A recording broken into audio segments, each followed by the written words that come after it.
11th, 2020 meeting of the Common Council. If you will please rise for a salute to our nation's flag.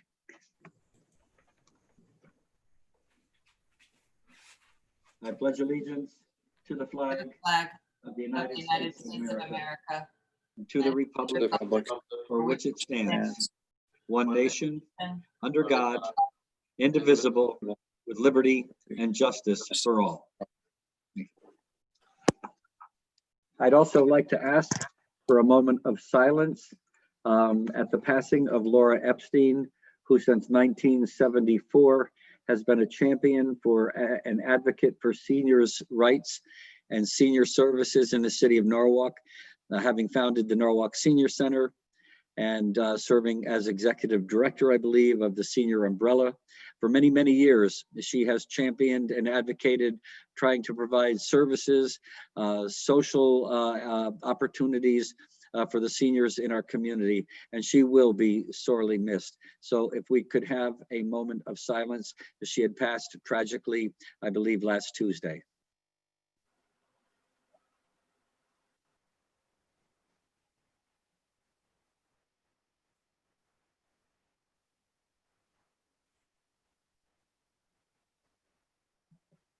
Thank you. Clerk, if you will please call the roll. This meeting is being recorded for rebroadcast. We ask everyone to speak clearly one at a time. Please state your name when called upon by the presiding chair. Members of the public can access this meeting by telephone, Zoom, and/or the City of Norwalk YouTube channel. There is a link with specific instructions at www.norwalkt.org/meetings.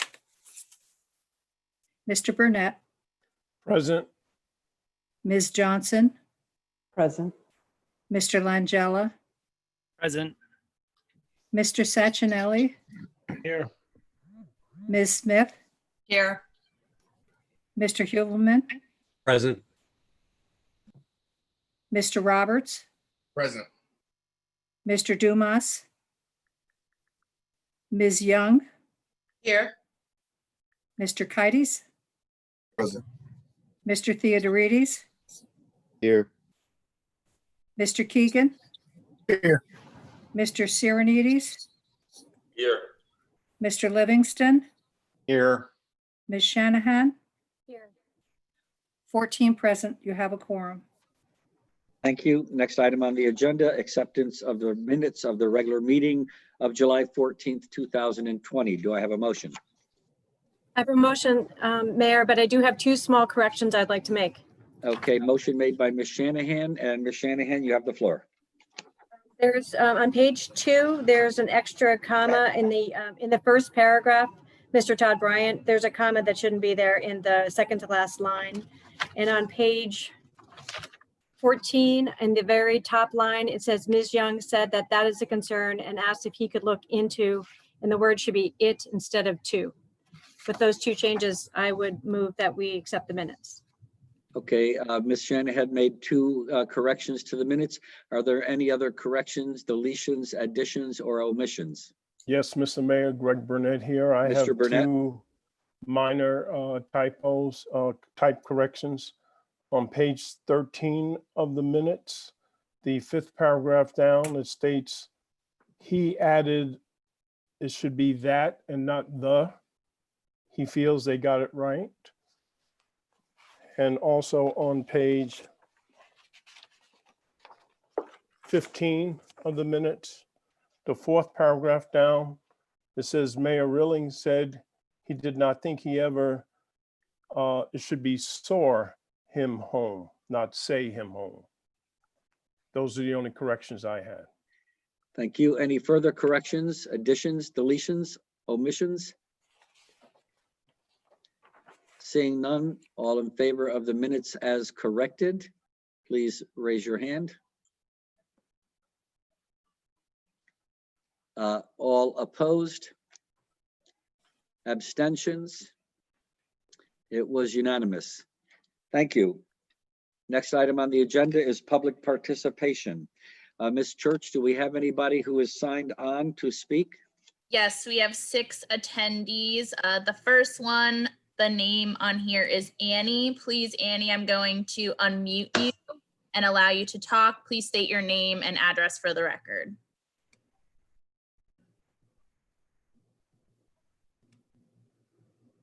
Annie? Hello, can you hear me? Yep, we can Now hear now you. we Oh, can. yeah, yes, I'm sorry. I was just listening in on the meeting. I didn't intend on speaking. Okay, thank you. Okay, I'm Thank you, sorry. Annie. Okay, yep, bye-bye. The next person we have is Phil. I'm going to allow you to talk now, and you should be able to unmute yourself. Hi, this is Debbie Roselle. I'm here advocating for my husband, Philip Roselle. He's in the hospital, so I didn't want to speak. I'm just here attending the meeting. Okay, thank you so much. We have Henry Petrovsky. You should be allowed to talk now and unmute yourself if you'd like to speak.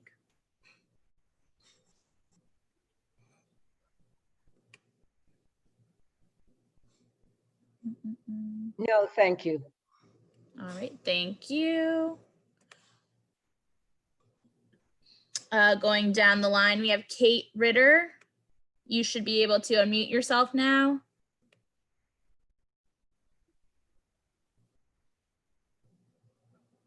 Oh, she left the meeting, it looks like. Next up, somebody who signed in as WB, you'll be allowed to talk now.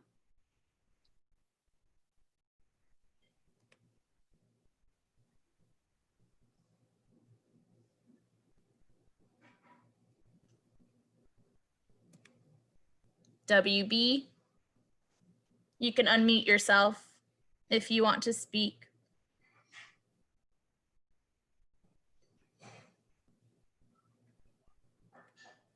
All right, why don't we come back to that Yep. person and go on to the next person?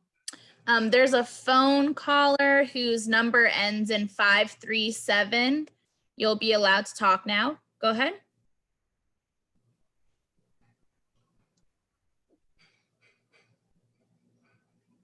The number ending in 537, you're free to speak now. You're unmuted.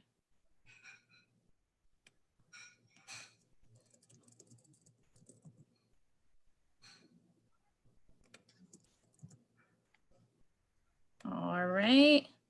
We'll come back one more time. There's 2 more people on here.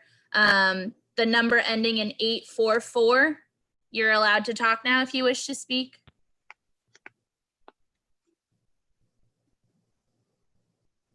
You started and then we lost you, I think.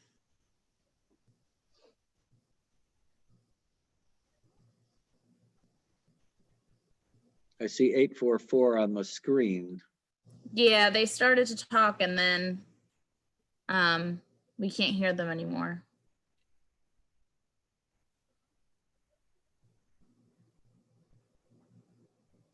All right, I'll come back again. And then somebody whose name is Galaxy S8, I'm gonna allow you to talk now. You should be able to unmute yourself.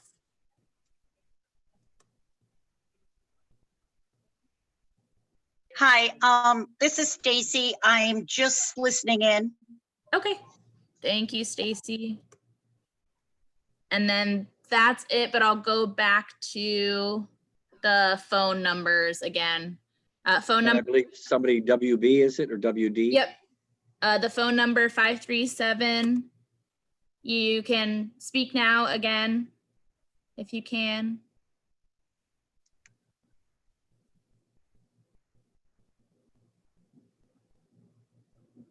Okay. The phone number with 844, you should be able to unmute yourself and speak again. No, I was just trying to listen in. Okay, perfect, thank you. And then last, WB, you can speak now. You should be unmuted.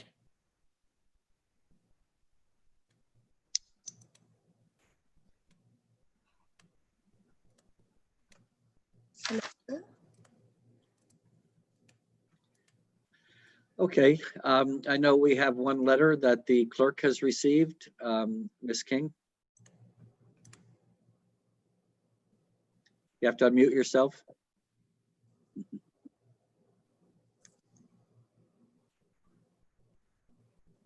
Statement from Diane Lauricella. Dear Council and Mayor and staff, please table tonight's vote about artificial turf construction installation unless and until a neutral, qualified health professional is hired to review studies and come back with a report about alternatives. Unfortunately, Health Director Demore and Nick Roberts, while great staff, are not turf toxin/health experts. Just because university and medical schools install turf fields does not mean they did their due diligence. Often university sports popularity takes precedence over any other important issues. This council and administration is obligated to do its due diligence. The children's future health depends on it. If you find you want to approve the $1.5 million plus request, only do so with the caveat that a neutral qualified health professional is hired immediately to review current studies and produce a report for the city within the next 60 days. Please advise sincerely, Diane Lauricella. That's all I Thank have. you. Thank you. We'll move on to, well, unless there's anybody else that is listed to speak, we will close public participation. Ms. Church, do you have anybody else that you think wishes to speak? I don't have anybody else that I haven't called upon already. Okay, thank you. I would also now like to go into my resignations and appointments. We have a resignation from the Zoning Commission as an alternate, Joshua M. Goldstein. The reason Mr. Goldstein has resigned as an alternate is I am putting his name forward to move into the position. Mr. Nate Sumter has termed out, actually. He served 3 terms on the Zoning Commission. And I personally want to thank him for his service. He has done a remarkable job putting in countless hours. I would see him at City Hall all days of the week, all hours of the day, not only to attend meetings, but to visit the zoning office, to bring himself up to date on some of the zoning issues that would become before the commission. He also served several years as the chairman of the Zoning Commission and became very skilled in the zoning regulations and laws of the city of Norwalk. And I truly appreciate his service. It's interesting because he called me the other day. I had left him a message to let him know he had termed out and had to sit out for a period of time before he could go back on the Zoning Commission. But he told me that he had personal issues. He was calling me to let me know that he could not serve another term. But I do want to thank him for his excellent service and wish him well. So moving into Mr. Sumter's position would be Joshua Goldstein, who served as an alternate. We like to have alternates move up when appropriate and when possible, because they have been in the meetings, they've learned the process, they've learned about the issues, and it's been kind of like a training session for them. And they come into the position ready to hit the ground running and starting to do their job. So I will put forth the name Joshua Goldstein as a regular in the Zoning Commission. Do I have a motion? Ms. Yes. Johnson. Yes, Mr. Mayor, thank you. I would like to move to approve Joshua Goldstein for this appointment on Zoning Commission for District B. I know that with his experience, he's currently practicing law in Bridgeport, and he has an extensive legal research experience in a variety of different capacities. For example, he's been a clerk in Superior Court, experience in both U.S. attorneys and attorneys general's offices. And as you mentioned, Mr. Mayor, is a very active member giving service to this commission as an alternate. He would certainly greatly contribute as a an appointment now. So I'm pleased to move Mr. Goldstein from District B to the Zoning Commission. Thank you, Ms. Johnson. Any further discussion? Mr. Langella. I'd like to second Council Person Dominique's nomination for Mr. Goldstein. At-large candidate here, but District B is my home. So I've had the pleasure of seeing Mr. Sumter and Mr. Goldstein come to many of our meetings and keep us informed about the many things we have going on in the city. So I'm looking forward to that continuing, and equally, again, seconding Ms. Johnson's nomination, and congratulations. Thank you, Mr. Langella. Any further discussion? Seeing none, clerk, would you call the vote?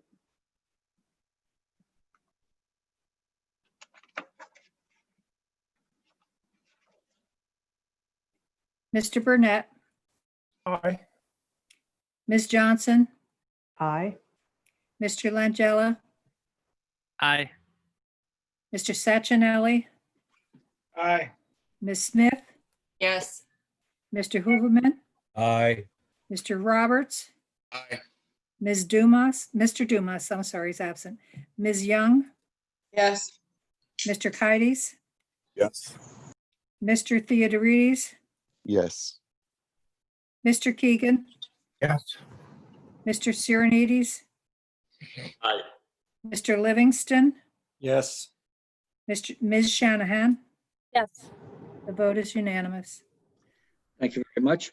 Next appointment is a reappointment to the Zoning Commission of Galen Wells, who has served, I believe, one term on the Zoning Commission, has again represented the city in a proper fashion and made the decisions, I think, that we all feel were in the best interest of the city.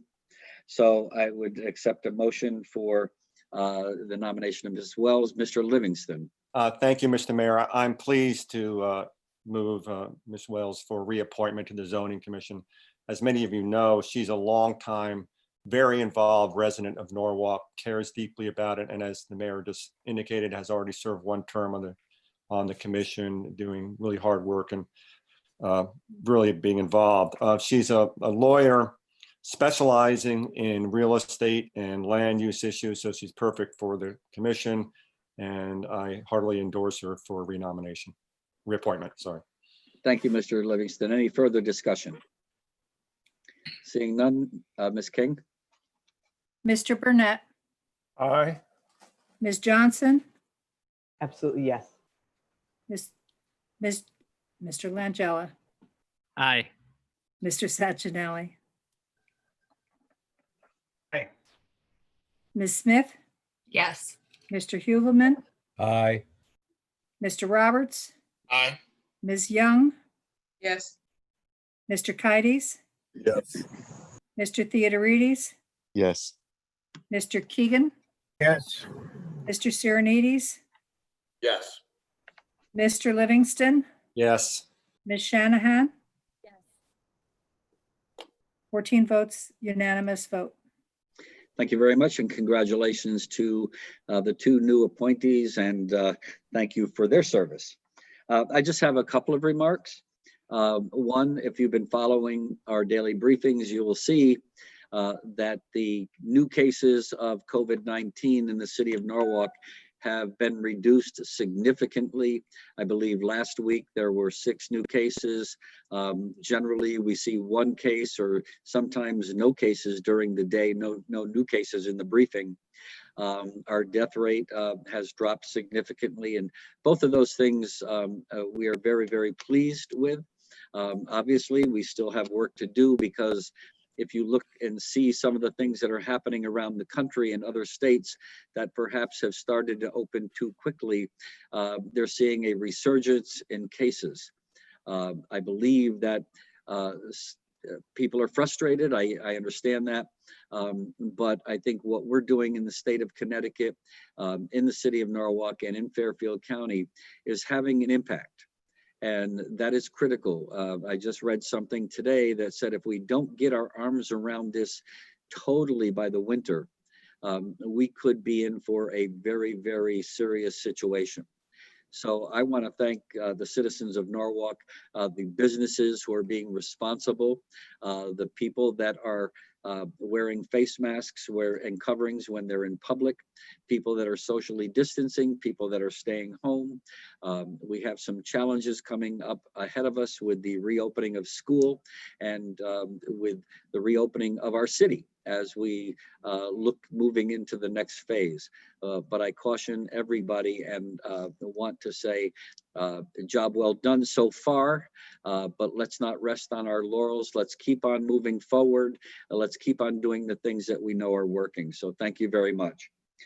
Next, the latest report is after Tropical Storm Isaias, we had approximately 14,000 people, customers without power. We are now down in the area of around 200. I want to really thank our public works employees, our police officers, our firefighters, our Parks and Rec people. I know Mr. Sirenides can speak to it personally, as can others. I know, I believe it was Mr. Keegan was bringing coffee and donuts around. But, you know, we have a wonderful team of men and women who work for the city. And although I know a lot of people were frustrated by being without power and some still without power over a week later, we played the hand we were dealt. You know, I've been very critical of the response from Eversource. I know this was a storm that was powerful, and totally the magnitude of the storm and the wind and the damage was unexpected. And they're comparing it with Superstorm Sandy. But nevertheless, we have plans in place, and we plan for communications, we plan for openness and transparency, and we all need to be working together. I unfortunately have to say that we did not get that transparency, openness, and communications from Eversource. We had our chief of operations, who's here on the call with us or on the screen with us, working extremely hard, trying to open those lines of communication. I made numerous calls. I spoke with Congressman Himes. We reached out to Governor Lamont's office, Senator Duff. We're all working very hard to try to get get our arms around this. And unfortunately, we're pretty much flying on our own. But it's because of the hard work of the men and women of our DPW, Recreation and Parks, Police and Fire departments that really stepped up and made it happen. So kudos to you all, and thank you for what you do. Last but not least, a bit of good news.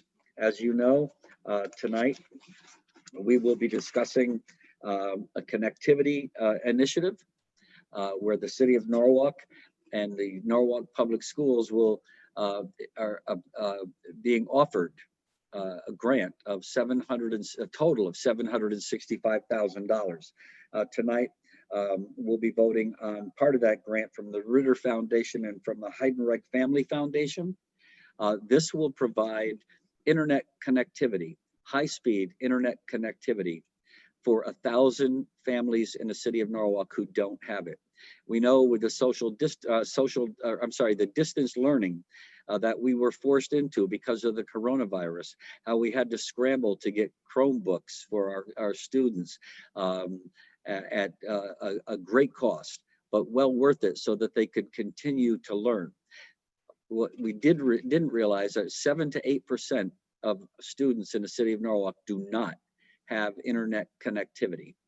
And they must go to sit outside the library, go to some place like McDonald's to do their research, do their homework. And some of them couldn't even get on the classroom distance learning sessions. So this is going to provide that. Plus we're going to have 5 navigators who will be working with those families. A lot of families who don't have internet connectivity don't understand how to take full advantage of the internet and how it can be used to their full advantage. So we are going to be having navigators go into those homes, work with the families to help them understand the connectivity, understand the internet. But as importantly, or perhaps more importantly, these navigators will be working with the families to identify other things that they may be in need of that they don't have. And that's where Lamont Daniels will come in. He will be working with the navigators to provide the services for the families that they don't have now, whether it's job opportunities, healthcare, whatever they can, whatever we can find that they may need, we will help them access those services that they may not even know that they may be entitled to. And I want to give a really big shout out for helping to put all this together to my Chief of Staff, Alicia King, to my Chief of Community Services, Lamont Daniels, to Ralph Valancisi from the Norwalk Public Schools. And thank you. I know some of the council people were there at the press conference yesterday. I know others of you couldn't make it, but thank you. And I anticipate a favorable response from tonight. So thank you. And I will now turn the floor over to the council president, Ms. Smith. Yes, thank you very much, Mayor. Yeah, the connectivity will be so helpful to our students, and we'll talk more about it when it comes back to Community Services and Personnel Committee. Under General Council business tonight, the first order of business, which I will move forward under A1, is a vote on application of retired police officer Phil Rozell regarding eligibility for additional compensation under Public Act 19-111. And I have a statement that I will read. The City of Norwalk fully supports our public safety officers. In the spirit of Public Act 19-111, enacted on October 1st, 2019, the city proactively compensated Officer Rozell fully after he was wounded on duty during training at the Norwalk Police Department's firing range on September 5th, 2017. The members of the Common Council have reviewed the information Officer Rozell has provided and the report submitted by the city to the Community Services and Personnel Committee regarding Officer Rozell's eligibility for the additional compensation contemplated under Public Act 19-111. In accordance with the city procedure, Officer Rozell has been provided with a copy of that report and the associated documents. A review of the report establishes that the settlement of Officer Rozell's workers' compensation claims against the city included a very substantial amount of money, and that the documents Officer Rozell signed in that settlement acknowledged that the settlement money included all future wages and all claims for additional compensation. Officer Rozell also agreed that he would not seek any additional money from the city under any other law or regulation or in any other forum. The Public Act under which Officer Rozell makes this claim allows the legislative body of the municipality, this Common Council, to consider making up the difference between the public safety officer's base salary and the combination of the pension payments and workers' compensation payments. The facts of Officer Rozell's case establish that the city has already paid to him in the workers' compensation settlement and pension entitlement more money than the adjustment contemplated under this act. In addition, Officer Rozell's injuries predate Public Act 19-11. Officer Rozell is therefore not eligible for any additional compensation from the city. Is there any discussion? Okay, seeing none, I will call for a vote on Officer Rozell's application. Mr. Burnett. Aye. I'm sorry. That was an aye. Okay, you're voting for the application. No, I'm voting for your statement. Oh, for this statement. We're voting on the application. I think, Ms. Smith, it might be appropriate for you to make that statement a motion and have them vote either yes for your statement or no against your statement. Okay, so we'll vote on the statement then and not the actual application. Okay, so we will vote on the statement.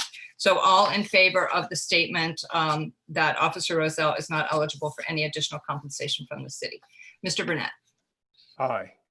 Ms. Johnson. Aye. Mr. Langella. Aye. Mr. Sachinelli. Aye. Mr. Hoovelman. Aye. Mr. Roberts. Aye. Ms. Young. Aye. Mr. Kides. No. Mr. Theodorides, Yes. Mr. Keegan, Yes. Mr. Sirenides, Yes. Mr. Livingston, Yes. Ms. Shanahan. And my vote also is a yes. And so it is unanimous that Officer Roselle is not entitled to additional compensation from the city. Okay, next item under general counsel business, there's actually an error in that item number 2 needs to be moved to the consent calendar. And so I will read that and then we will vote on moving it to the consent calendar under corporation counsel. So number 2 is discussion regarding proposed settlement with the C.C. Rivington defendant in litigation titled City of Norwalk and City of Norwalk Redevelopment Agency versus ILSR Owners, LLC, and Wall Street Opportunity Fund, LLC, docket number EST CBIS 6038249-S, which is currently pending in the Stamford Norwalk Judicial District at Stamford. So I would just like to call a vote to move that to the consent calendar. Mr. Burnett, Aye. Ms. Johnson, Yes. Mr. Langella, Aye. Mr. Sacchinelli, Aye. Mr. Hooverman, Aye. Mr. Roberts, Aye. Ms. Young, Yes. Mr. Kites, No. okay, Mr. Theodorides, Yes. Mr. Keegan, Yes. Mr. Sirenides, Yes. Mr. Livingston, Yes. Ms. Shanahan. I have a point of order. Yes. Yes. If Mr. Kites wishes to have this not on the consent calendar, I don't think we can put it on the consent calendar. And so we will need to go into executive session. That's correct. All right, so then may I move this to the end of the consent calendar? Yes, we can, you can do the consent calendar first and then we can go into executive session. But if any one council person votes against something on consent, it comes off. Okay, so instead we will move it to the end of the consent calendar and go into executive session. Actually, I'd like to reverse my vote to a yes. So yes, okay. Okay, now it's unanimous and it's on It's consent. unanimous, it's on consent. So Yes. Mr. Burnett will be reading the consent calendar. So just add that under corporation counsel, Mr. Burnett. And you may go ahead with consent. Thank you, Madam President. So the consent calendar for Tuesday, August 11th, 2020.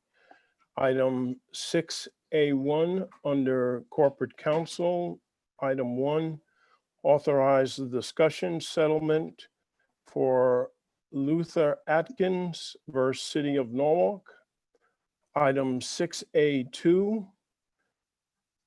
discussion regarding proposed settlement with C.C. Rivington defendant in litigation titled City of Norwalk and City of Norwalk Redevelopment Agency versus ILSR Owners, LLC, and Wall Street Opportunity Fund, LLC, docket number as noted, which is currently pending in the Stamford Norwalk Judicial District at Stamford.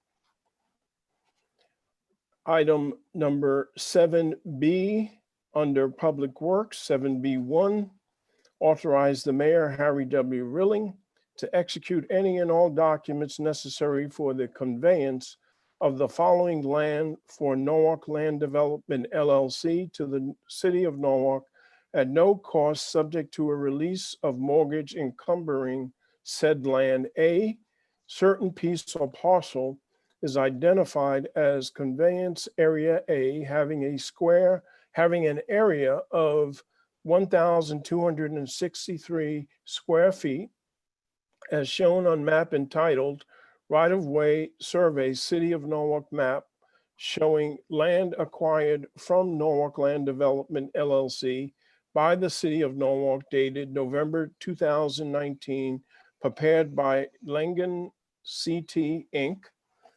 And B, said piece or parcel of property is identified as Conveyance Area B, having an area of 273 square feet, as shown on map entitled Right-of-Way Survey, City of Norwalk, map showing land acquired from Norwalk Land Development LLC by the City of Norwalk, dated November 2019, prepared by Langen CT Inc.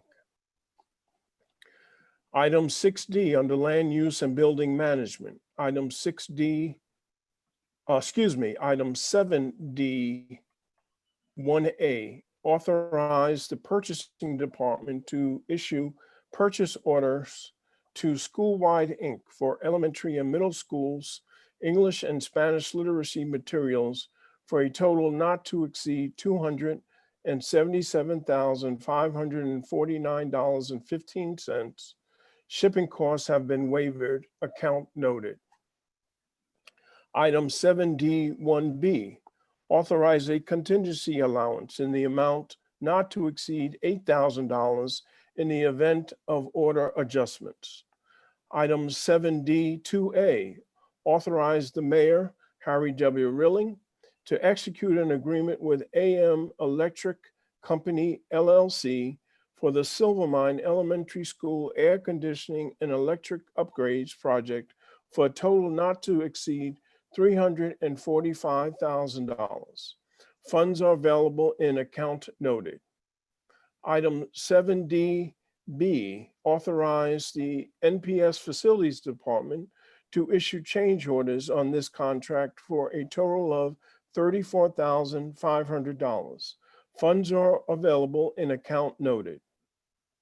Item 7D-3A, authorize the mayor, Harry W. Rilling, to execute an agreement with Premier Building Associates LLC for the Ben Franklin Roof Replacement Project, Phase 2, for a total not to exceed $249,000. Funds are available from account noted. Item 7D-3B, authorize the Office of Building Management to issue change orders on the contract for a total not to exceed $24,900. Item 7F under Health and Public Safety. Item 7F1, authorize the mayor, Harry W. Rilling, to sign a memorandum of understanding with the American Red Cross regarding their disaster services programs in Norwalk and the facility use agreement to provide shelter operations at Brian McMahon High School and Norwalk High School in the event of an emergency at no cost. This completes the consent agenda.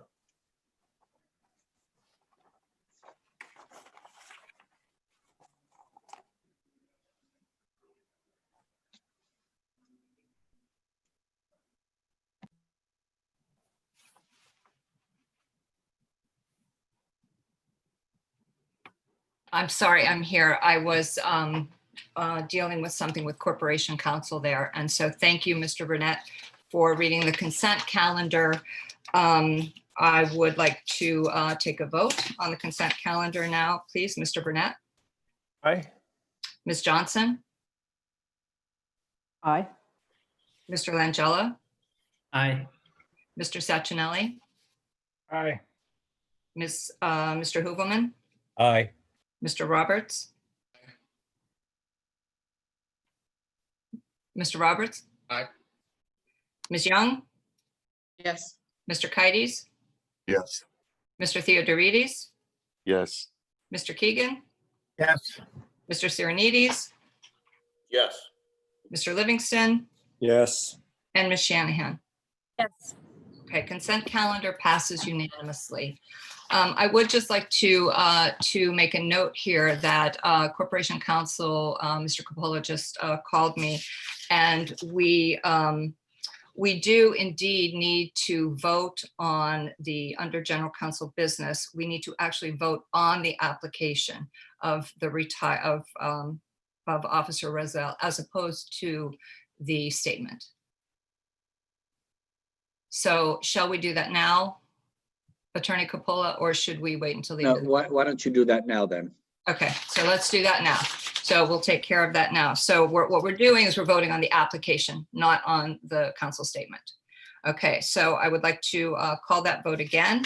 So please state your vote loud and clearly. So we are voting on the application of retired police officer Phil Rozelle regarding the eligibility for additional compensation under Public Act 19-111. Again, Mr. Burnett, Nay. Ms. Johnson, No. Mr. Langella, No. Mr. Sacchinelli, No. Mr. Hoovelman, Nay. Mr. Roberts, No. Ms. Young, No. Mr. Kites, Yes. Mr. Theodorides, No. Mr. Keegan, No. Mr. Sirenides, No. Mr. Livingston, No. and Ms. Shanahan. Sorry, I couldn't hear you, Ms. Shanahan. No. Okay, thank you. Okay, so the application is denied 13-1. All right, thank you. And now we'll move on to the rest of the agenda. The first item would be Recreation, Parks, Cultural Affairs Committee, Ms. Young. Yes, thank you, Mayor.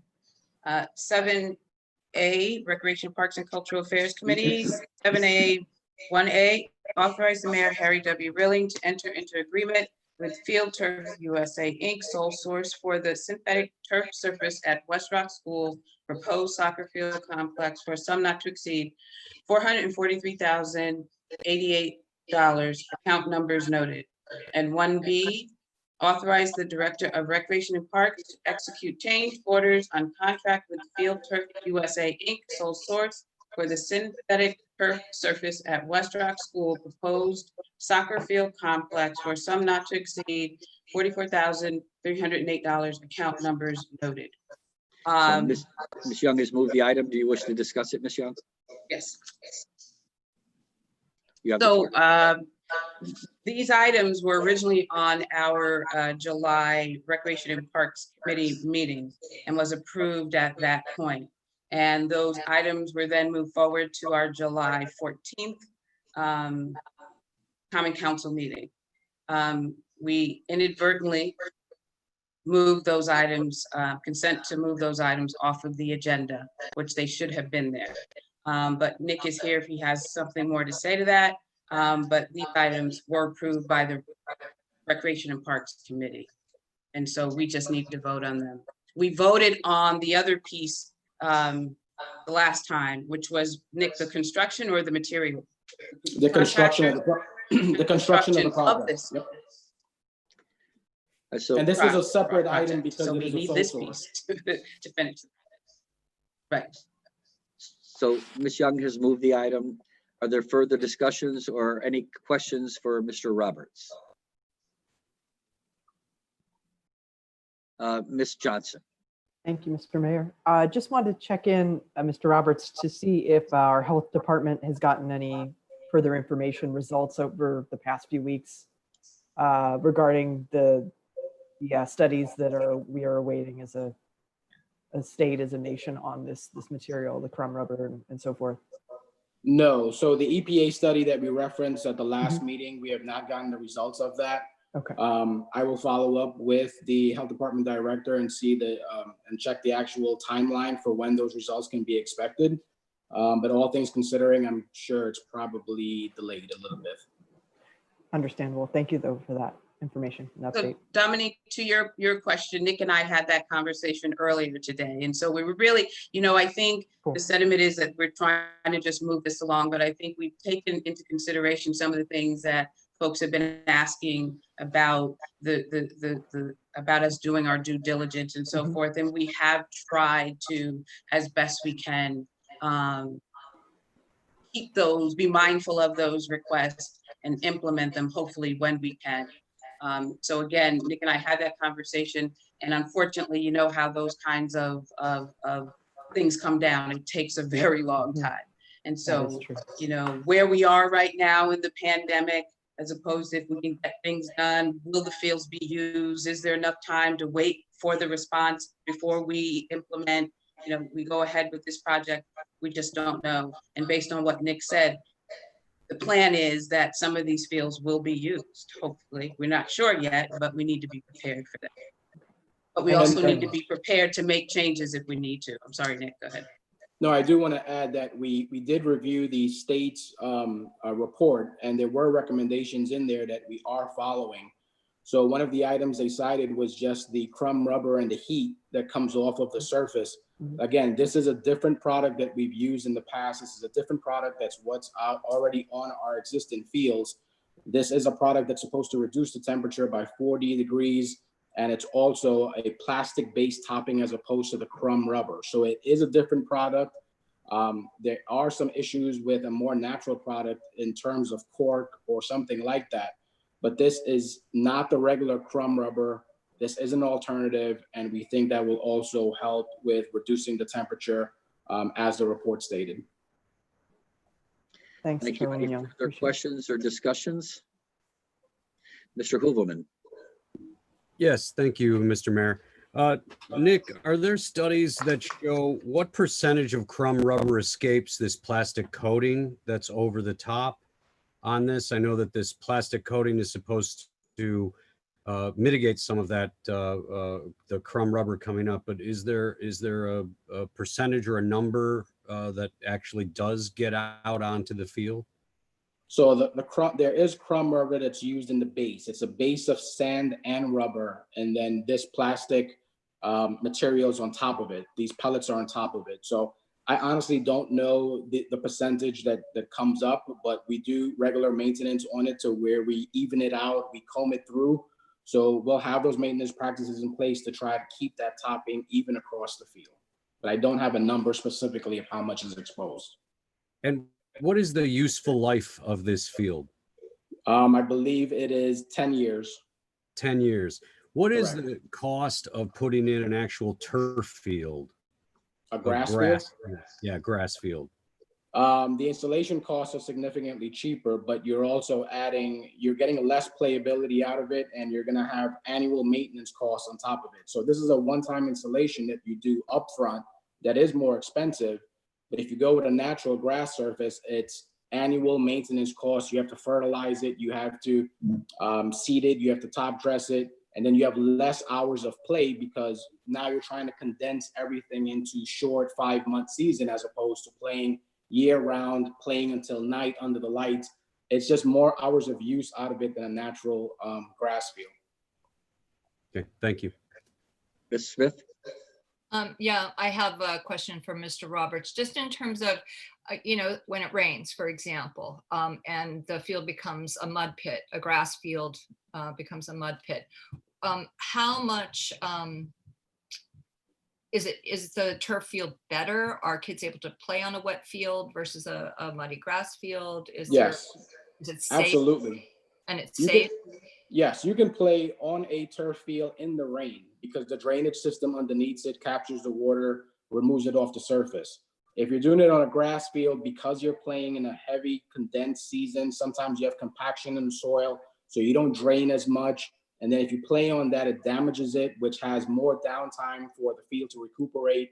So you definitely get more playability using the turf as opposed to the grass. And it would actually be safer, would you say, for, Yes. soccer kids running around on the field, slipping on grass versus the turf? In inclement weather, absolutely. Okay, thank you. Any further, Mr. Kites? I can just attest to what Mr. Roberts has said, and there have been many days when I wish my daughter's field hockey games were canceled in the pouring rain, but they never are. And we're out there in the pouring rain, and the drainage always seems to be fine, and there never seems to be an issue. I can't see that being the case with grass. Ms. Shanahan?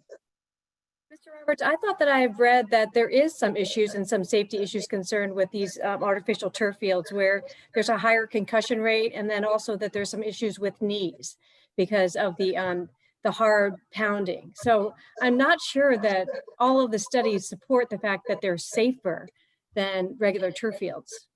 Am I mistaken?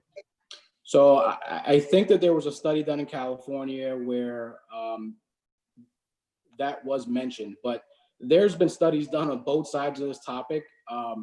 And I think all I have to rely on is what the health department and the state health department sort of produces. And we have reports from New York, we have reports from Connecticut State Health Department that says there is no elevated risk. The product is used, turf fields are installed at all levels. So there's nothing out there that precludes us from using it or raises the risk level for using the product. And Nick, these fields that we're talking about are highly used, right? I mean, these are almost year round. Correct. I mean, one of the issues we have is that we just don't have enough field space for programs. And again, this extends the hours of play as far as the number of games we can schedule on a particular day.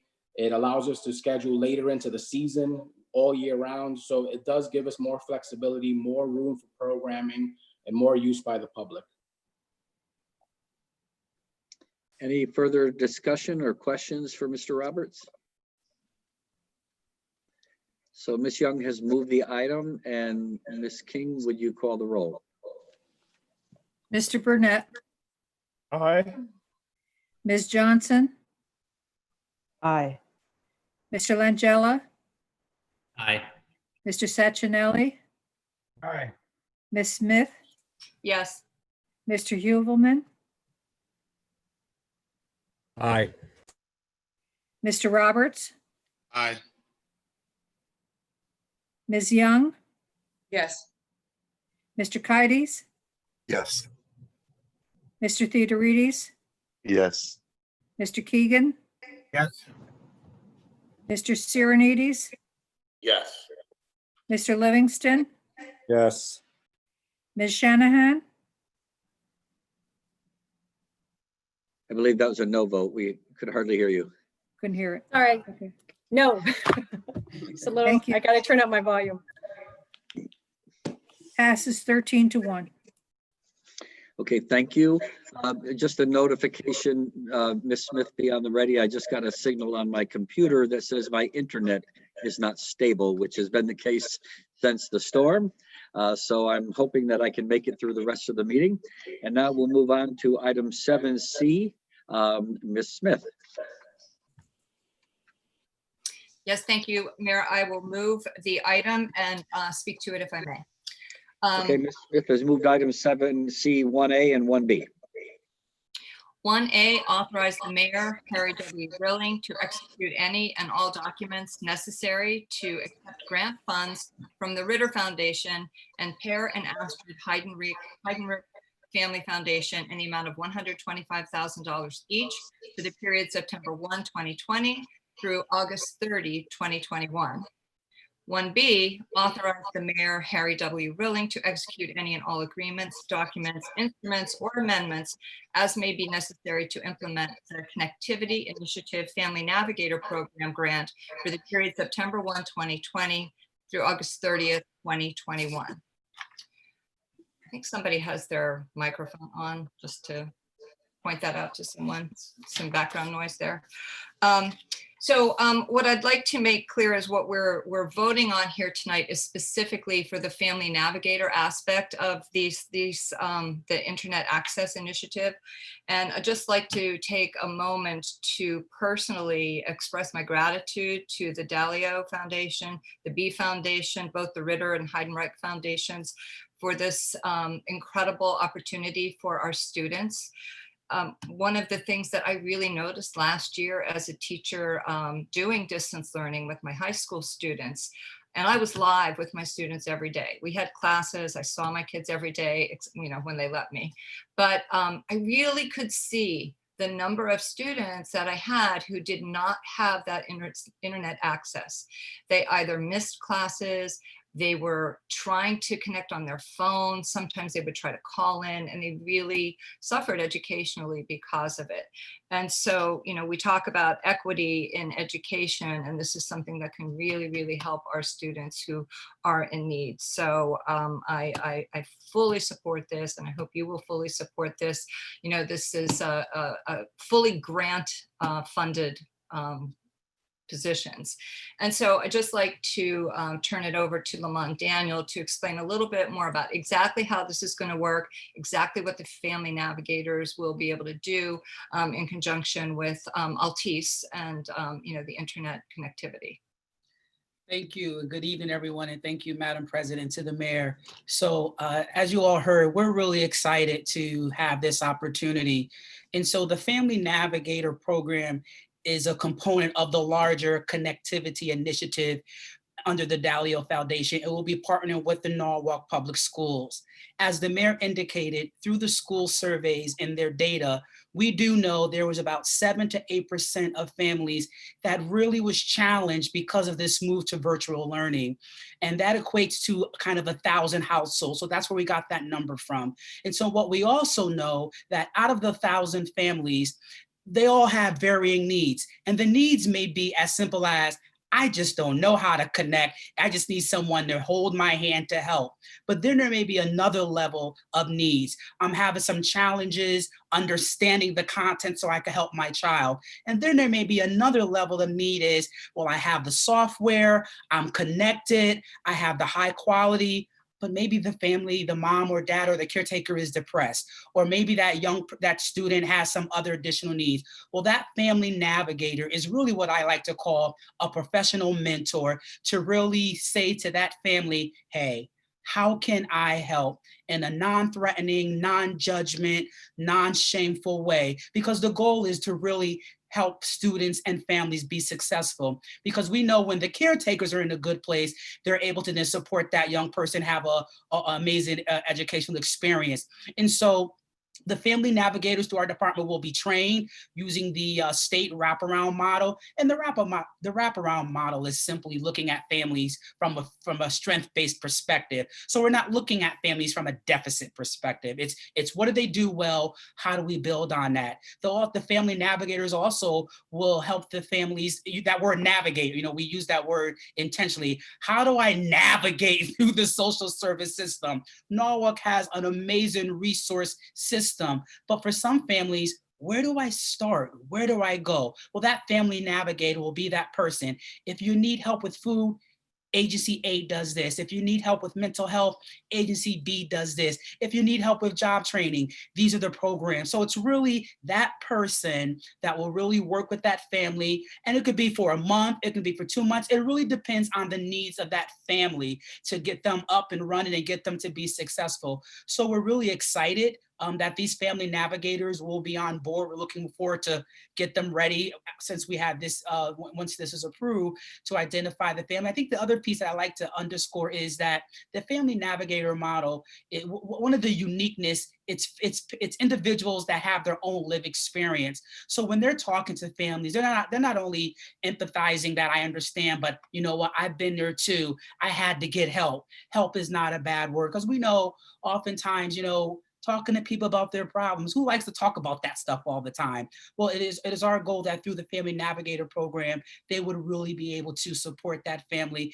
get them to open up and get them the supports they need. And the supports can just be understanding what the school has to offer. The school has an amazing tutorial program, but again, some families need that hand held. And we'll practice social distance. You know, if we have to meet the family on the porch or, you know, somewhere else, just to, sometimes we may have to do some face-to-face, but recognizing social distancing, we'll do that. We'll phone call away to support that family. We'll be working with the Norwalk Public School System. They will identify those most vulnerable families, and then that will then deploy our family navigators to help that family thrive.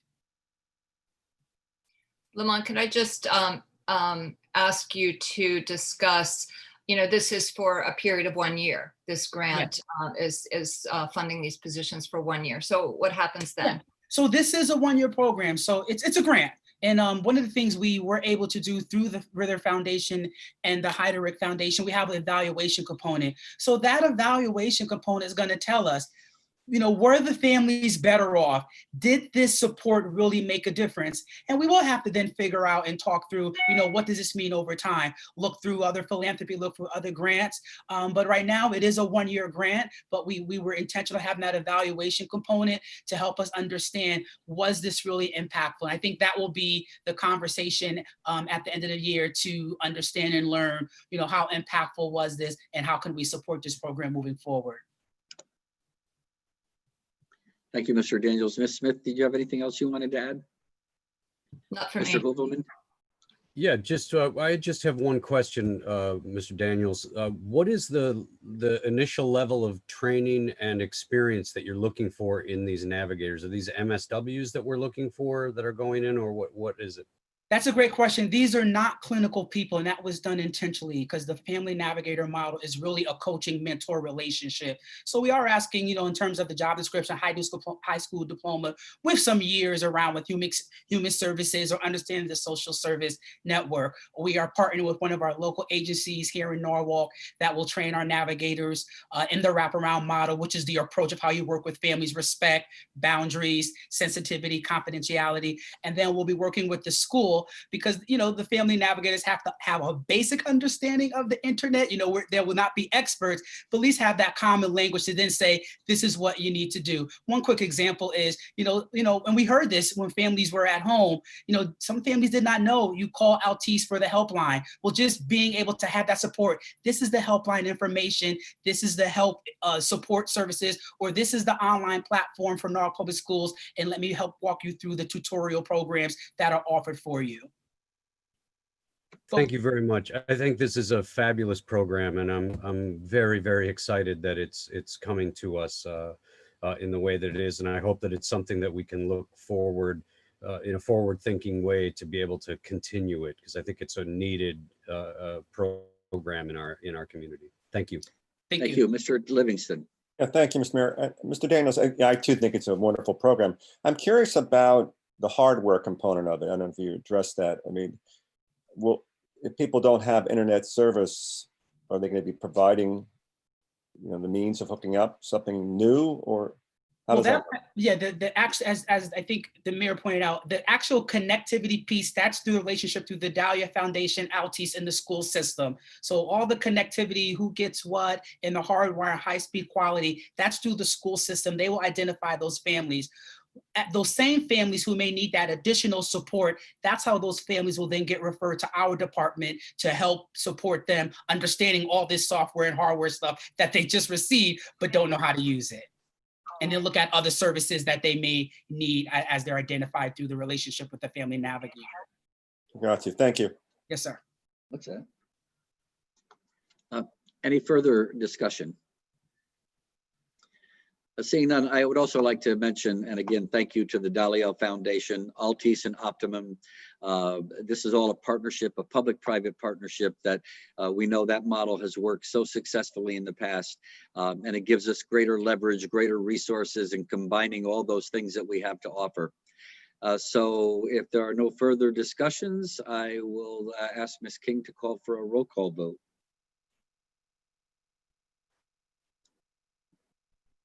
Mr. Burnett, Absolutely aye. Ms. Johnson, Yes. Mr. Langella, Aye. Mr. Sacchinelli, Aye. Ms. Smith, Yes. Mr. Hoovelman, Aye. Mr. Roberts, Aye. Ms. Young, Yes. Mr. Kites, Yes. Mr. Theodorides, Yes. Mr. Keegan, Yes. Mr. Sirenides, Yes. Mr. Livingston, Yes. Ms. Shanahan, Yes. 14 yes. It's unanimous. Thank you. Now, I believe that Mr. Kites, you have a resolution you wanted to introduce? Yes, Is I that- don't know. Is there any We other still have- council business, Mr. Okay. Mayor? There Ms. is Shanahan? one more. Yes, Oh, there where? is one more item, which is item E1. You might be looking at the old agenda, Mayor. Oh, I am. Yes, I'm looking at the old agenda. What Which I'd like item to is it?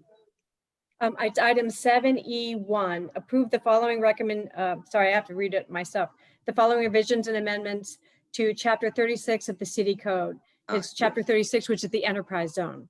And we are, just to give a little background, as everybody knows, Norwalk adopted an enterprise zone for South Norwalk in 2009. And Sabrina Church will do a little presentation to talk about how the development in our existing enterprise zone has gone and the impact on the city. Tonight, what we're looking to do is expand the enterprise zone to the Wall Street West Avenue neighborhoods. This proposal was vetted and approved by the Planning Committee led by Mr. Kides. It's moved over to the Ordinance Committee, and under our committee, we were asked to fashion a new ordinance that's designed to accomplish three things. One, we wanted to track the changes in the state statute, so we're updating our ordinance to track that of the state statute. We wanted to address constituent concerns to require the Department of Economic and Community Development to more regularly report to the mayor and to the Common Council about what projects are going to be adopted under this new enterprise zone and its impact on our neighborhoods. And then the third thing we did in our ordinance was to include a sunset clause, which will be July 31st of 2030. And that'll force the Common Council to affirmatively either continue this new enterprise zone or to allow it to terminate. We also added a map feature, which will make it a lot easier for people to identify the eligible census tracts that are involved in the enterprise zone. So at this time, I'd like to have Sabrina share her presentation about what enterprise zones do and what we've done with this. And then Brian Candela is with us and he'll talk about the process if we do approve it, what happens next to get this set up for Norwalk. So Sabrina, are you good to go? I am good to go. Can you guys all see my screen? Yes. Yes, all right. So I'll be quick with this as I know a lot of you have seen this already. So just what I'll go through is kind of the goal of the enterprise zone, how they work, what the criteria is to establish any new enterprise zone, what the existing enterprise zone is, some of those projects that have received the benefit, the proposed expansion, and then where we could see some growth and kind of circle back to what Lisa has said and throw it over to Brian Candela, which is what we've changed and what you can expect to see in the actual ordinance once it's approved. So the enterprise zone is an area which local tax incentives are offered to encourage business investments and jobs for residents in disadvantaged census tracts. So the criteria for the enterprise zone is linked to disadvantaged census tracts, which is why, as we'll get into later, not all of the census tracts of Norwalk are eligible. There's three main criteria you have to meet. The actual benefit itself is a tax deferral program for a period of 7 years. This happens after the final CO is received. So once a project gets their final CO, the abatement would then come into play for a period of 7 years following that. The first year is for 100% of the taxes. The third year is for 50%, the fourth year is for 40%, and so on and so forth, as you'll see on this slide. The graph on the side kind of shows you how we'll incrementally receive tax dollars, but just a note on that does not account for any property deterioration or mill rate adjustments that might have occurred or revaluations, anything like that. But that's kind of how the schedule works in a general sense. So these were the three criteria that I was talking about. You need to meet at least one of these. The census tract that we're proposing, as I'll get into a little bit later, meets 2 of the 3 and almost meets all 3 of these. So you have to have 25% or more people below the poverty level, 25% or more of the families receiving public assistance or welfare income, or the unemployment rate of the geography has to be less than 200% of the state's average. And just some little background, in Connecticut, we have 17 municipalities that have enterprise zones already. We are one of them. So as I mentioned before, here's the map of all of the census tracts that are eligible. You'll see them highlighted in red. The first 25% or more below the poverty level, none of them meet that one criteria. 437, which is the one we're considering, which is Wall Street West Avenue, actually has 24.2%. So it's really close to meeting that, but it's not quite there yet. And the second 2, 25% or more in public assistance, 4 out of the 8 census tracts highlighted meet that criteria. And for the unemployment rate, 7 of the 8 meet that criteria. So this is the current enterprise zone. It encompasses South Norwalk, the Washington Street area, and just south of that around the train station and Martin Luther King Boulevard. That census tract 441 is the northern section of this, and the lower section is really census tract 445. So developments in this enterprise zone, which Lisa had mentioned, we put into play in 2009. We've seen 10 major developments, but not all of those have taken advantage of the enterprise zone benefit, but that's the major developments we've seen in the enterprise zone area in general. These have included apartments, mixed use, residential, retail, and a hotel. I think it's important to note that the residential component of this, you have to meet 200% of the affordability of the state, which a lot of developers who do mixed use or do housing projects usually do not take advantage of the enterprise zone, because that yearly verification not only is a lot of legwork on the developer side to get that information to our tax assessor, but it almost makes it not feasible for them to get the benefit at all. So just a couple facts on that. The developments represent more than 100 million in appraised value. That's more than 2.7 million square feet in development and more than 330 residential units. Again, this is just benefits in the area in general. This is not projects that have taken advantage of the enterprise zone, though some are included in that. The program itself for the enterprise zone has added 6.8 million of tax revenue to the grand list, while the abatement itself actually only totaled around 1.3 million. And just a note that this doesn't yet include the Sono Collections abatement, because that has not received its final CO yet. That project also had a special approval where they had a blanketed 50% reduction for the 7 years instead of the regular schedule. That was approved by council and can be done for any project with special approval by council. But as of right, it's just the 7 years, the original that I presented to you, which is the 100 that goes down over the 7 years. So the Ely Avenue project also got the enterprise zone. That was a series of kind of condo units. It was built, they started that after 2010. Each parcel was vacant, but then generated about 250 annually in taxes because of the land value.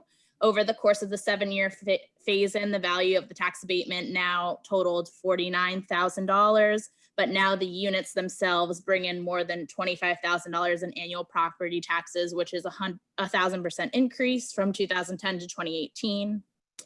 In Ironworks, they also received the abatement. The property was once assessed at 3 million and now has an assessment of 30 million.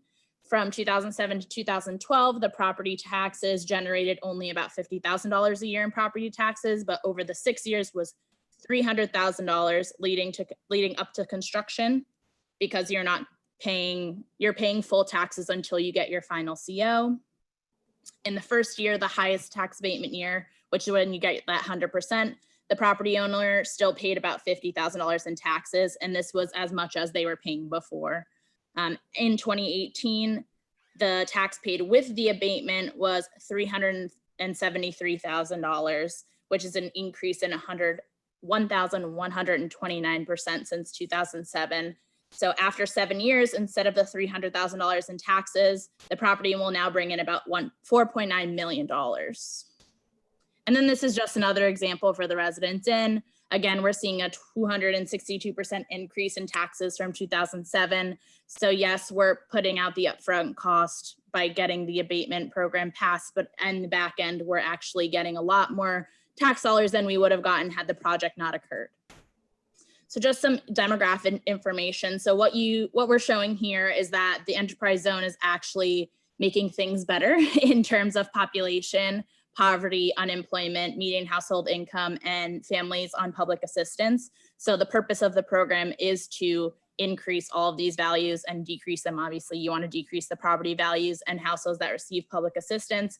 We've done that in the census tracts of 441 and 445. And hopefully with this amendment to have 437 brought in, those numbers will also increase. So as you'll see, the green version is what I showed before on the map. That's the current enterprise zone. The yellow is the proposed expansion, which is the geography of census tract 437. So as I mentioned before, does not meet the poverty level criteria, but it does meet the other two, the unemployment rate and the families who receive assistance or welfare income.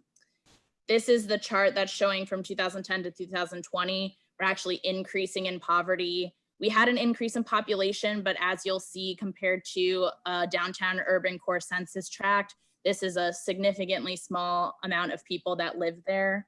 This is kind of on par what you get in Silvermine for population count. In the SNAP category, we decreased 3%. In our other enterprise zone, we actually decrease a lot more than that. Household income again went up, but that doesn't account for inflation. So part of that is attributed to that. And then our unemployment rate went down a little bit as well. So we met with planning and zoning and some other and the redevelopment agency and myself. We came together to see where you would see kind of short-term growth, medium-term growth, and long-term growth. Not necessarily projects that will 100% take the abatement package, but projects that you could see growth spots in. This is directly from the redevelopment plan, most of this as well, which you guys have seen before. So the short term is your light blue, the medium term is the regular blue, and the long term is the dark blue. So these are just some projects that you may see pop up in the near future and where growth can occur kind of going forward. So as Lisa had mentioned, the few additions that we had, the first is obviously adding the 437 geography and revising the language to reference the geography. The second is to create that consistency that she mentioned between the state statute and the local ordinance. It's a little bit of language, tweaking a lot of it to kind of match it almost exactly so that we're following exactly what the state's ordinance says. And the last is that sunset clause that has the 10-year review period where the council will either have to approve to continue the program or not. It also includes a review period for me or someone from staff to come present any projects or changes that might have occurred in the enterprise zone as well. And that's not just at the 10-period time, it's whenever we're asked, or I believe it's every 3 years. So that will come through planning and then to the full council. And then just some next steps, obviously considered by you guys. And lastly, it goes to the state, and I'll throw it over to Brian Candela to talk more about that, but that's all I have. If anyone has any questions for me. Thank you, Sabrina. I have a comment and not so much a question. I think you talked about language and terminology, and I know that's regarding the ordinance. But I think in the presentation, and we always have to be mindful when we talk about poverty and how that fluctuates and goes up and down and all of those things, that's a part of gentrification. And we need to be mindful of that and how we are expanding in the city, as opposed to, I just have to throw that out there because as you were talking, that popped into my head. We talk about growth and we talk about how people are, the neighborhoods are improving and incomes are going up and all these things are improving, but that is also happening because it's forcing people out, and that's a form of gentrification. And so as we just need to be mindful of that and have some real honest conversations about that. That's all. Thank you, Ms. Young. Any further questions for Ms. Church? Okay, Mr. Candela. Thank you, Mayor Railing. So the first thing that we did was we attached a map, which is going to be available at the Department of Economic and Community Development, so that people can see where the current enterprise zone is and where the proposed enterprise zone is, Census Tract 437. And we changed the language in section 36-1 applicability to reference the map so people can obtain that. Many of the other sections in chapter 36 were changed to mirror the Connecticut general statutes, specifically 32-71. One change in 36-2, which is not in the actual statute, is just to indicate that the Department of Economic and Community Development is the administrator of the enterprise zones. That's just to indicate to people early on that they are the point person for the enterprise zone. In 36-2B, the years and percentage of increase deferred is a complete match to what is in the Connecticut general statutes, as is section 36-2 subsection C.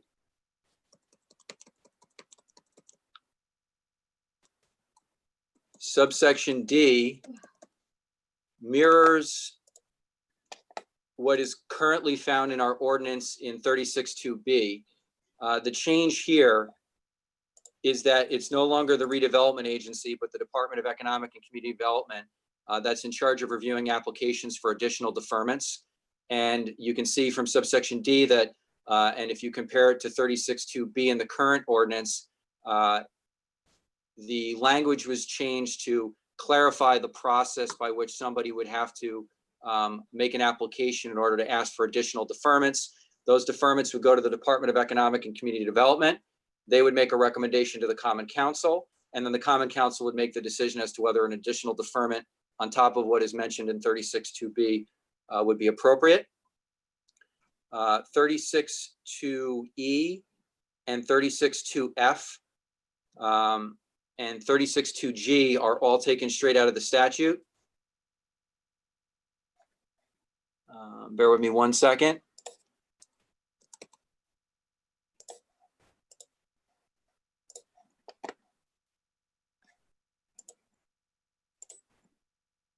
And then we have 36.3 was one of the things that was being mentioned earlier about how there was questions about how there weren't any updates to the Common Council about how the enterprise zone is performing. So now there's a provision. It's a new provision that's being proposed here, which would at a minimum require the Department of Economic and Community Development to deliver a report to the Common Council and the mayor, no less than 3 years, but upon request. So it could be more than 3 years, but at a minimum, it has to be every 3 years, providing detailed information about what's going on and the use of the enterprise zone. 36.4 is also a new provision. This is the sunset provision, which would require the Common Council to make a determination as to whether these enterprise zone ordinance would continue past July 1 of 2030. This is to make sure that I think it's clear that, over the last 10 years, there's been some changes on the Common Council. And so what we want to do is we want to make sure that there's a provision that compels not only requirements of reporting to the Common Council, but also that the Common Council would have to come back and look at this enterprise zone chapter to see whether it's something that they want to continue with.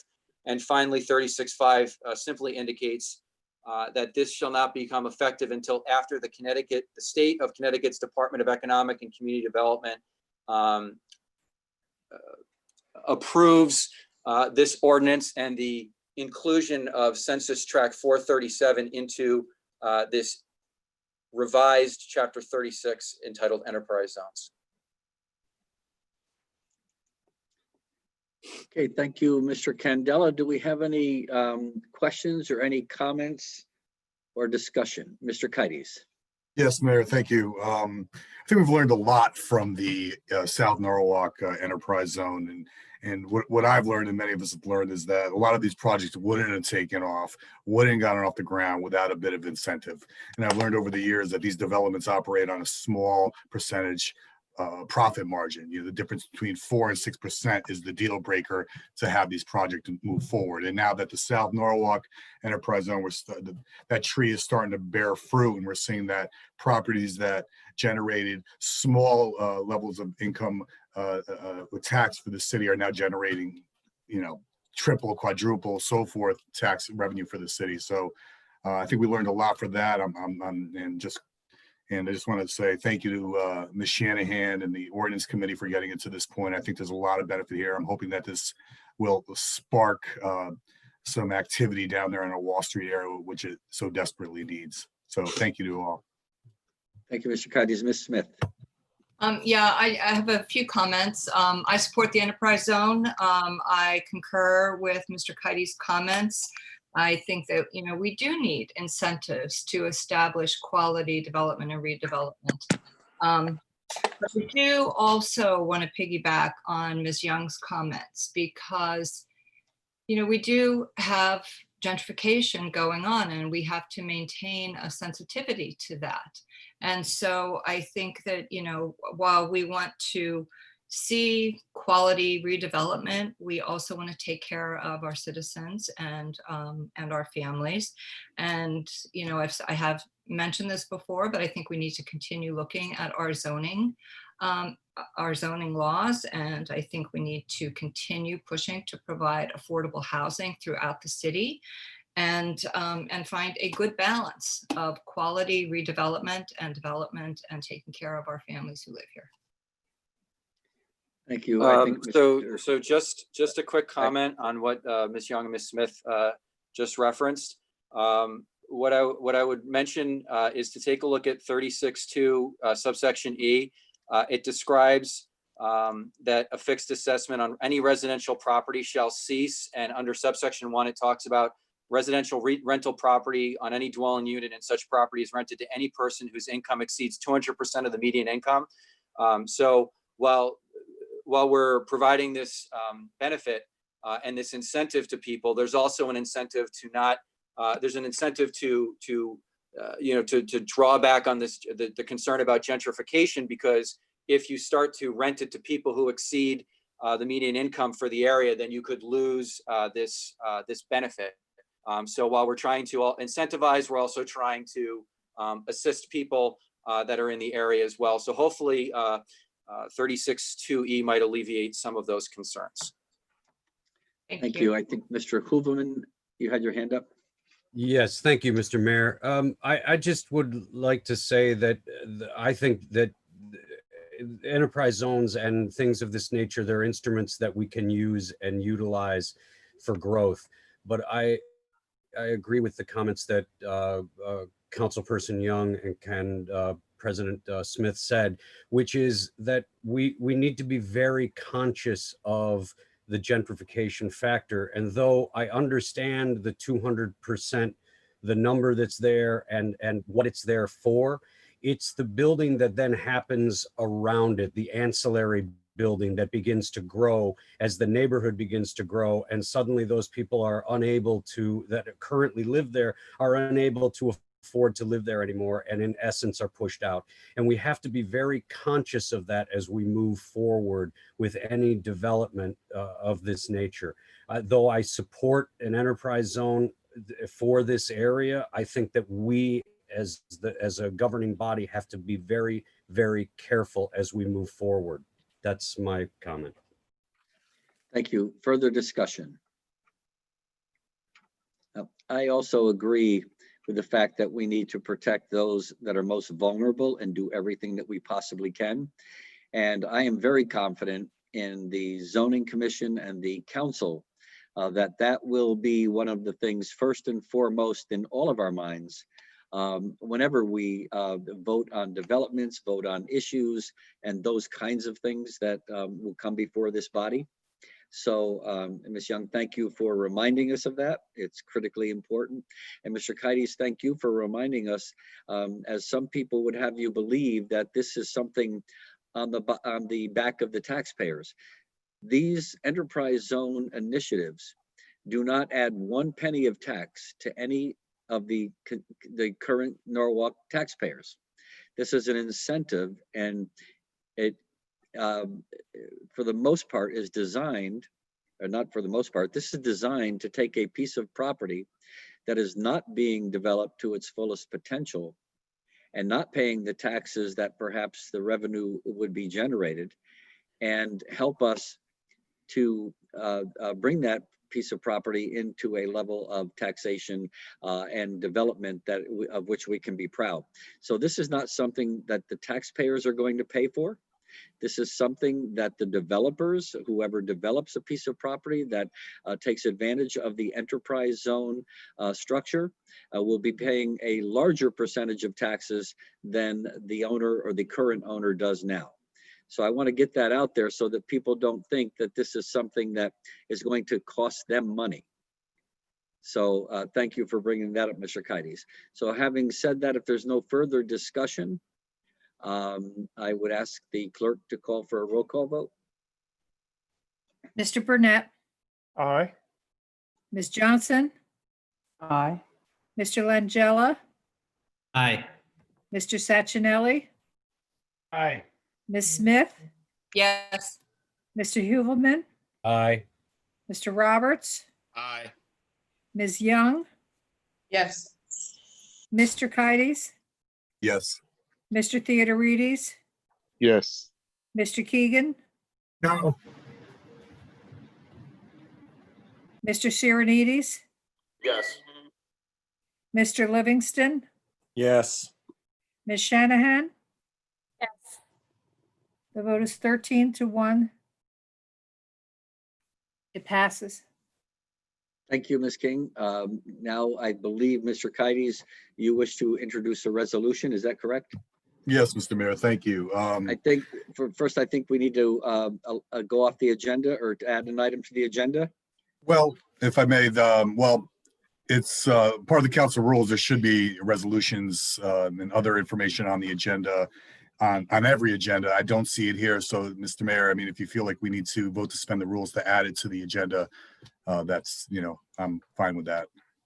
All right, well, I think we should, just to make sure that we're comfortable because of what the agenda, how it's written. So I don't think it's necessary to have a roll call vote. If everybody who wishes to add an item to the agenda, a resolution presented by Mr. Kides, if you would just raise your hand.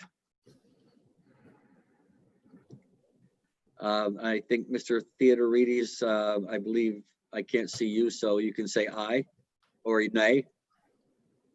Yes. Okay, so it's unanimous. Mr. Kides. Thank you, Mr. Mayor.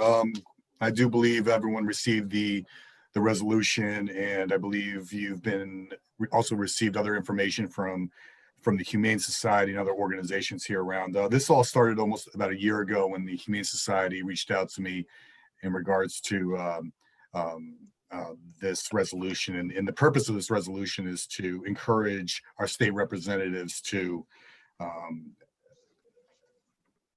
well, to that point, there was a bill in the House that was looking to get passed, but of course of COVID, not much really got passed and made it through the legislation. But now we're trying to use this resolution, and we're one of several other communities in the area that have done this similarly. So one, for instance, being Stanford, the most local community to us. And the gist of it is to encourage our local representatives to ban the use of pet shops from purchasing from puppy mills and other unsafe establishment and sellers. And the resolution is pretty self-explanatory. So I will just begin by reading it. A resolution to enact legislation prohibiting sale of dogs, cats, and rabbits in pet stores, whereas state and federal inspection reports document that certain pet stores have obtained puppies from the commercial breeders with deficient animals welfare records, and whereas the documented abuses endemic to the commercial breeder include overbreeding, inbreeding, minimal veterinary care, lack of adequate food, water, and shelter, lack of socialization, exercise, and enrichment, and lack of sanitation. And whereas it is the interest of the residents of Norwalk to ensure that dogs, cats, and rabbits are raised in safe, humane conditions and kept in safe, humane conditions. And whereas as a result of improper commercial breeding, pet store puppies have a higher risk of being sick and having behavioral problems, whereas some pet stores have been known to mislead consumers as to the origin of the puppies and kittens in such stores and make false health and behavioral guarantees, thereby causing the consumers to incur hundreds of thousands of dollars in veterinarian bills while suffering the heartbreak of having their newly acquired pets suffer and in some cases die.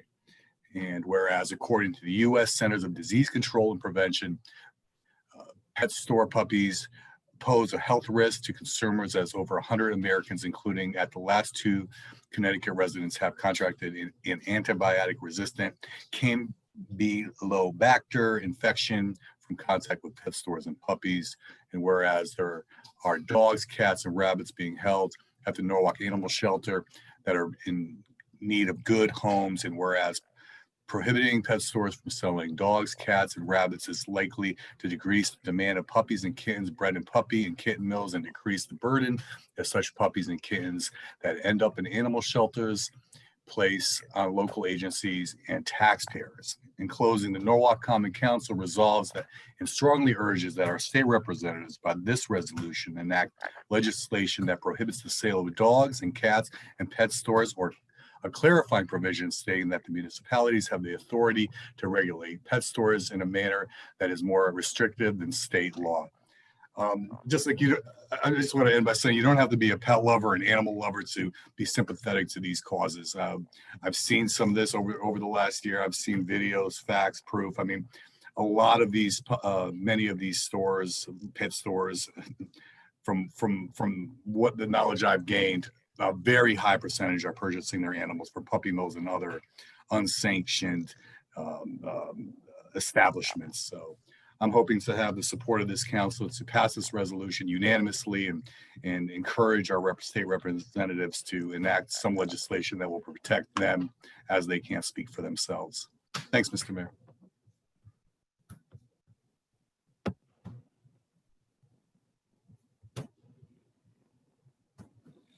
Thank you, Mr. Kites. I believe we should call for a roll call vote on support of the resolution. Ms. King. First, are there any other comments? Yes, I do have one comment. Mr. Burnett. Mr. Mayor, yes. I'm just curious as to, in the last paragraph, it states the resolution enact legislation that prohibits the sale of dogs and cats in pet stores.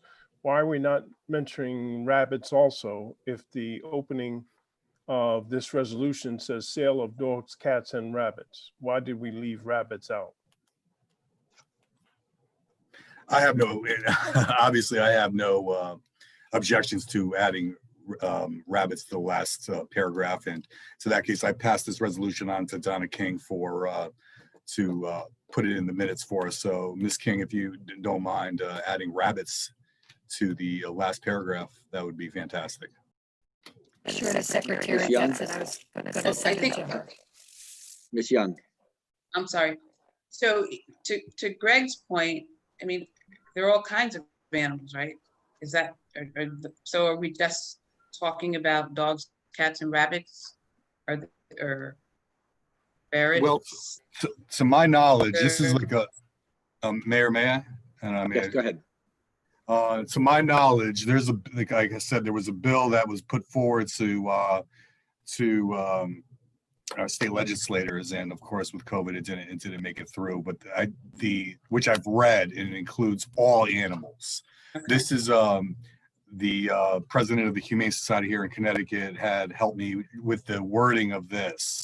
So I think the end result for whatever legislation does get passed, which I'm confident and hopeful it will include all animals. All animals. Yes. Thank you. Ms. Smith? Yes, I'd just like you to thank you, Mr. Kites, for taking the lead on this and bringing this resolution to us. I'm a dog lover from way back. I've had dogs my whole life, cats at times too. And, you know, the puppy mills, the cat, you know, whatever, it's horrendous, absolutely horrendous. So thank you for bringing this forward. Thank you. Mr. Kites had to bring that forward because Lexi votes for him every year. Not just that. Everyone on this phone call knows DJ. That's my best friend forever. Any further comments or discussion? Again, thank you, Mr. Kites. Ms. King, if you would. Mr. Mayor, just to clarify, we're voting on it Just as on amended? supporting the resolution. As amended? Yeah, I'm sorry, as amended, yes. Thank you. Adding rabbits to the last paragraph. Mr. Burnett, Aye. Ms. Johnson, Definitely yes. Mr. Langella, Yes. Mr. Sachinelli, Aye. Mrs. Smith, Yes.